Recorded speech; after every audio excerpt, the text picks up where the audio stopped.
Also, it effectively builds willpower and good friendships. Serving others provides a positive, healthy environment that can only improve one's character. Lastly, it is beneficial to all concerned. Those who volunteer find the value in contributing to society. They're able to experience the feeling of making a change in their community, a change for the better. Those who are helped are beyond appreciative and are able to see the good in humanity. Community service is a four-way test approved opportunity to take a few hours out of your day to make someone else's. One man, one switch. He flips that switch yet again, but it's not the same, because it's another person and a new crime. Perhaps he lies awake at night, not wanting to come to sleep, for fear that the nightmares of that switch might return. When he flips that switch, he sends 12,000 volts of electricity straight through the skull of a man he does not even know, literally frying him alive. This is death by electrocution. And on a day when the judge is feeling a little more humane, he flips that switch and sends 50 cc's of potassium chloride into the veins of the accused, causing cardiac arrest. This is death by lethal injection. Now, every day he flips that switch, and he calls himself a doctor. I'm a murderer, but I don't blame him. I blame a government that has executed so many human beings and has killed innocent people in the past. Opposition has established that capital punishment does not deter homicide.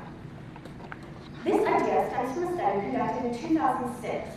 It was aimed at analyzing the errors that occur because there are simply too many variables that come into play with homicide rate fluctuations each year to pinpoint the death penalty as the sole cause of the decrease in past years. For example, homicide rates are known to fluctuate based on the geography, economy, and rate of other crimes in the area. Thus, it is impossible to separate these factors from the effects the death penalty has on homicide rates. Over 80% of the executions in our country occur in the southern states, while they consistently have the highest rate of homicides of any of the four regions in our country. It is obvious that the death penalty is not deterring homicide in the South. And with this in mind, the death penalty cannot possibly deter homicide. Another contention that opposition to capital punishment urges is that capital punishment is simply too expensive for the United States to afford. It is becoming more expensive to sentence someone to death than to life in prison. In proof, an estimated $4.2 million is spent for each death sentence, in comparison to the $1 million spent for each life in prison. The reason for the cost difference is due to the length of the appeal process and the time spent on death row. For example, in capital punishment cases, there are more lawyers needed for the defense and appeal process.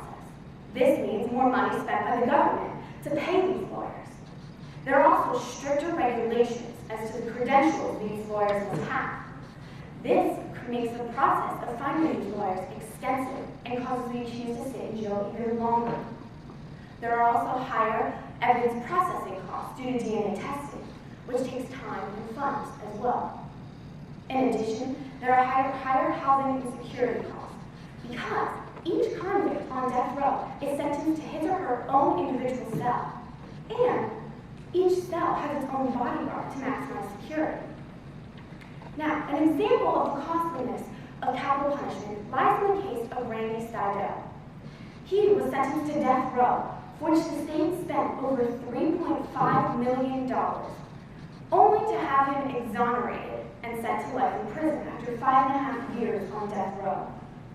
And after the experience of going from death row to life in prison, Steidel stated, "If you really want to kill someone, give them life without parole. It's worse than death." His statement quite accurately describes the feelings of many inmates today and shows just how much money can be wasted sentencing someone to death only to have them exonerated, a process that is all too common. A third contention that opposition to capital punishment urges is that it is in direct violation of an agreement made by the UN. The United Nations recently instated the Universal Declaration of Human Rights. This is a pledge made by nations that are part of the UN to promote basic human rights. The pledge recognizes humans' right to life and states that no human being should be tortured or experience cruel, inhumane, or degrading punishment. According to Amnesty International, capital punishment violates these basic human rights because it does not directly save lives, as for example, self-defense would. So, what benefit does capital punishment have? Well, there really isn't any. Capital punishment is the premeditated murder of someone who could have otherwise been punished. How can the ultimate punishment, one that is totally irrevocable, not be cruel and unusual? In conclusion, because capital punishment does not deter homicide, is too expensive to uphold, and does directly violate the Universal Declaration of Human Rights, it cannot possibly be considered a civilized form of punishment in our modern society. Is it fair that the government has the right to kill, while citizens do not? In addition, there is always the issue of innocent people ending up on death row. And as was the case throughout history with the Salem witch trials, cattle rustling, and black hate, the only way to stop the controversy, build better relations, and prevent those innocent people from ending up on death row is to stop the witch hunt and put an end to capital punishment.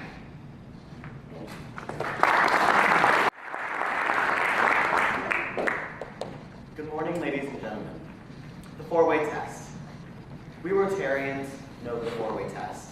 We know the words that make up the four-way test. At my local Rotary Club, we have a banner just like this displaying the four-way test. When I go, I see the four-way test. All I see is words. But is that honestly, truly what I see? Now, with the four-way test,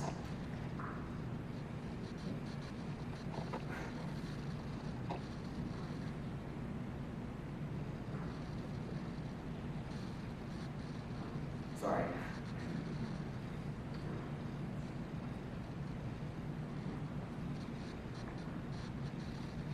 How do they become a way of life? Why are they there? What do they mean? Rotarian Herbert J. Taylor created the four-way test in 1932. This was a time where our country was going through some serious economic challenges. Does this sound familiar? His company, Club Aluminum, was employed by 250 people and was in debt by over $400,000. He used this test, and by the end of 1930s, his company was worth over $2 million. He used this test to apply to his business to be fair and beneficial. Now, picture this. Picture a time where you yourself were going through a situation where you had to pick from one and the other. Does it pass the four-way test?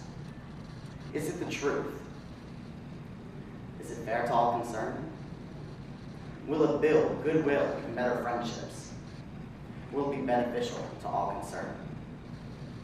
Does it pass? Now, imagine. You were at work or at school all day, and you are hungry. So, you, your parent, or child, go to the grocery store to pick up some dinner. You're walking down the aisle with a full cart of food. You go to the cash register to check out. You check out, you're heading to your car to put them away. But you realize that you were undercharged. What would you do? Choice number one, go home with free food. Awesome, right? No one would know. Or choice number two, bring it to the attention of the cashier.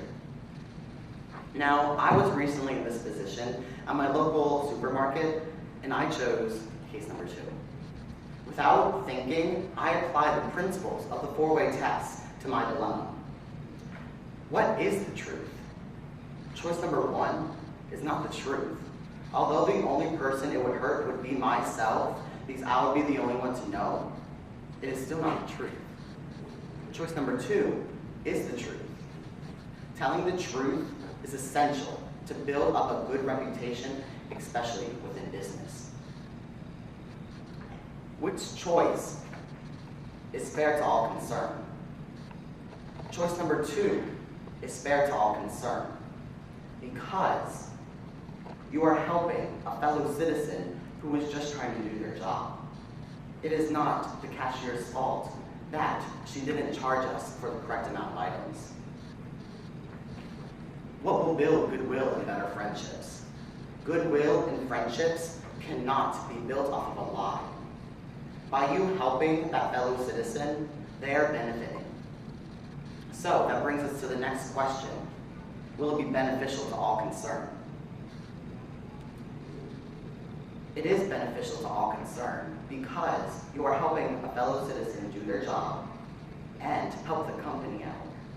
By you helping the company and for me paying for all my goods, the company wins. I receive the benefit of my bargain. The 4 test questions. It's a 24-word test built off of business ethics. As Rotarians, we are encouraged to ask ourselves these 4 test questions. Are the 4 questions infallible? No.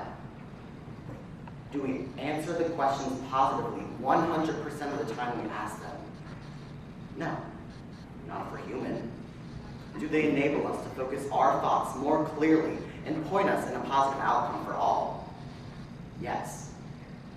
Can these 4 test questions be applied to decisions outside of business? Yes. So, the 4 test questions. As Rotarians, we ask them because we show leadership within the community and responsibility. We say them to learn them, and we learn them to live them. Thank you for your time and have a great day.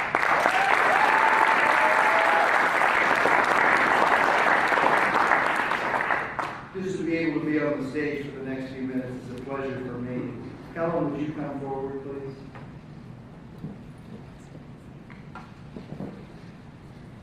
The moment we've all been waiting for. Do I have to speak? After we give these out, I'd like to have each one of the students come up and tell us just a minute about where they're from, who they are, and where they plan on going for the next years of their lives.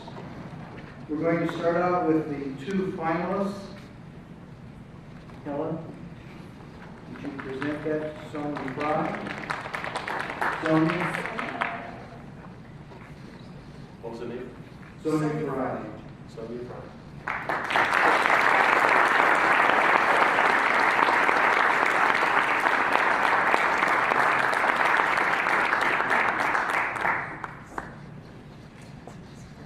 Look here.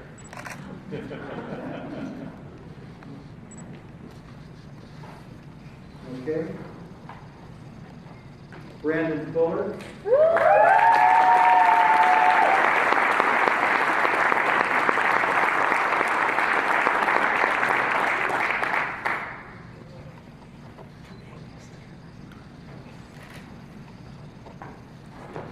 I never got that kind of blues. Kelsey Lohman, 3rd place winner.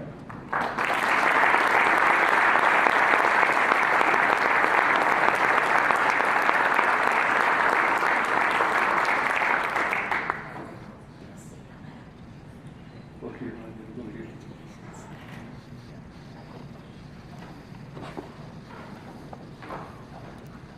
2nd place winner, Abigail Tootin.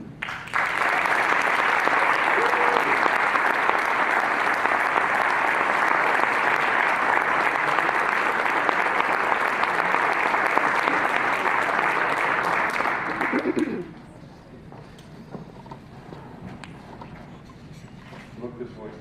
I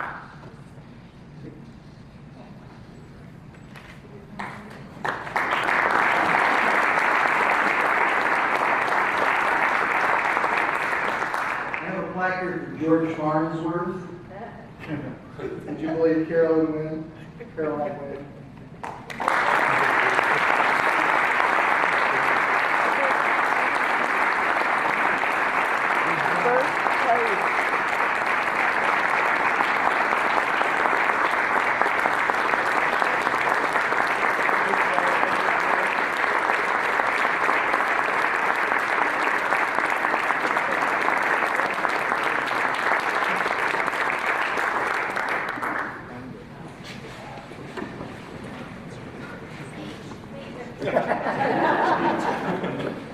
My wife reminded me I didn't say first place. Did I need to?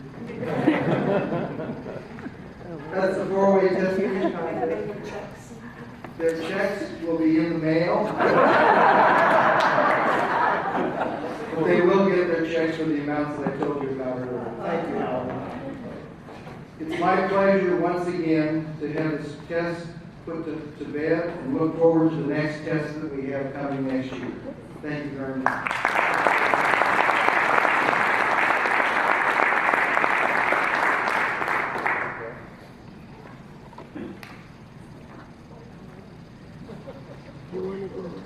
Tell about yourself. Ken. Ken, we thank you for your leadership in this program, the help of Jenny also with you. So, Ken Robbins, let's give him another hand.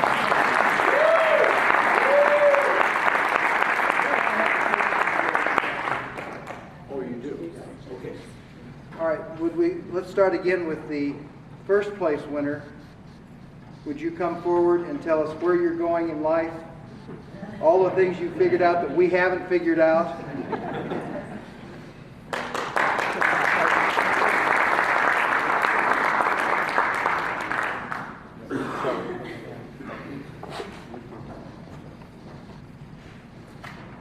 Good morning, everybody. My name is Carolyn Wynn, and I'm a senior at Carlisle High School in Carlisle, Pennsylvania. And I'm going off to college next year. I'm not quite sure where I'm going yet. I have until May 1st to decide, but it will probably be somewhere in the South. And I'm hoping to major probably with a language and pair that with either business or the arts and study abroad somewhere, probably Spain. But that's it so far. Thank you very much.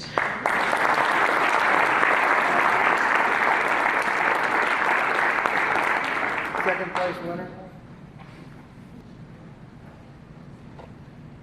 Hello, my name is Abigail Tooman, and I'm a sophomore at a tiny private school in New York called York Country Day.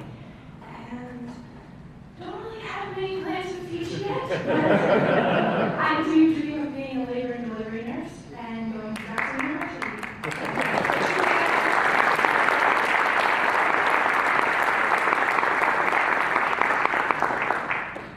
She's ahead of me. No, come on.